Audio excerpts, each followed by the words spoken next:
What's happening, everybody? Thanks for tuning in.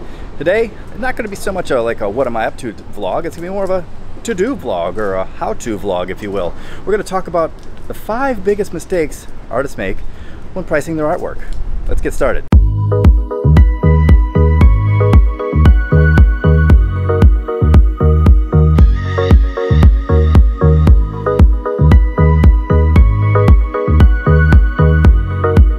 The first mistake people make is they're not making their art marketable.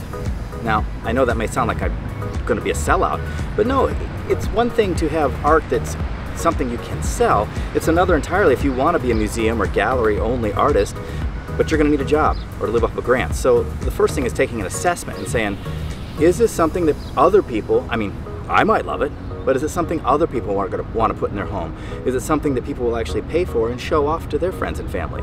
So is your art marketable? And you have to be honest with yourself. The next one is the most dangerous one, and that is getting yourself too emotionally attached to your art.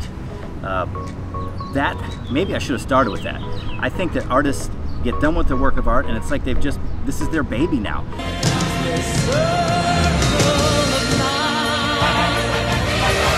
It's one that they're gonna have a hard time letting go of.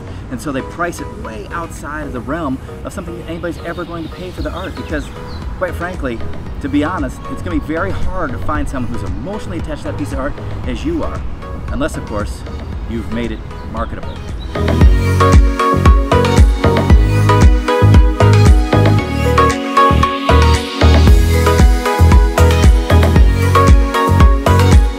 So now we're gonna get to the really touchy one, and that's pricing. More often than not, people price themselves way out of the marketplace, looking at art and other galleries and saying, well, my art's as good as that, so I'll charge that. Or, you know, thinking like, well, I went to art school and so my art I know is worth all this money. Here's the problem. Nobody knows you yet. So you have to go like, okay, I need to price this art based on a job, not emotional attachment, like we just talked about, but more about what do I want to pay myself per hour for making art, and be realistic. So you have to say, okay, if someone's going to take a chance on my art, if someone's going to take a look at it, even they don't know who I am, because they like it, what would they be willing to pay? And you have to break it down like this. If you're new, you can't expect to be getting paid $100, $200 an hour. You need to be realistic and probably be looking at $10 to $20 an hour. And then how many hours did I actually really put into it? And then it's just a mathematical formula for the price of the art. One caveat though, if you're going to sell in a gallery, you immediately have to double that price. So be aware, when you're first starting out, it might make the most sense to sell online or individually, or in alternative spaces like coffee shops or places where there are businesses that want to hang art and are willing to sell it to you without charging a commission. It's a great way to get your art sales going. So number 3 is make sure that you've priced it in such a way that you're not emotionally attached to it and it's marketable. See what I'm doing here? I'm kind of like building a thing. The next piece is difficult because it involves framing. And I would try to avoid framing if at all possible. There are wonderful gallery wrapped canvases that people can hang directly on the wall without a frame.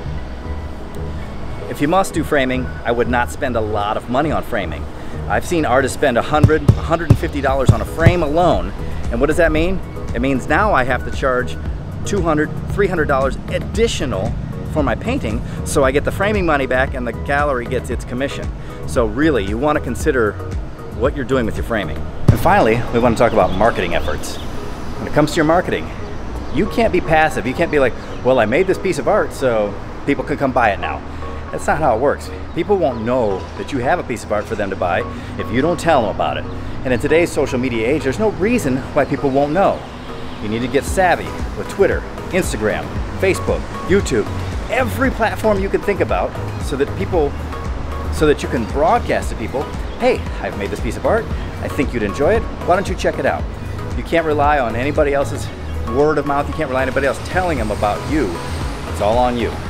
Okay, so that's it for this week's episode. I think, if you want, go ahead and comment down below. I'm going to do expanded discussion on each of the 5 topics so that you can get some in-depth detail on what I'm thinking about when I'm talking about these 5 points. So if you're interested, let me know.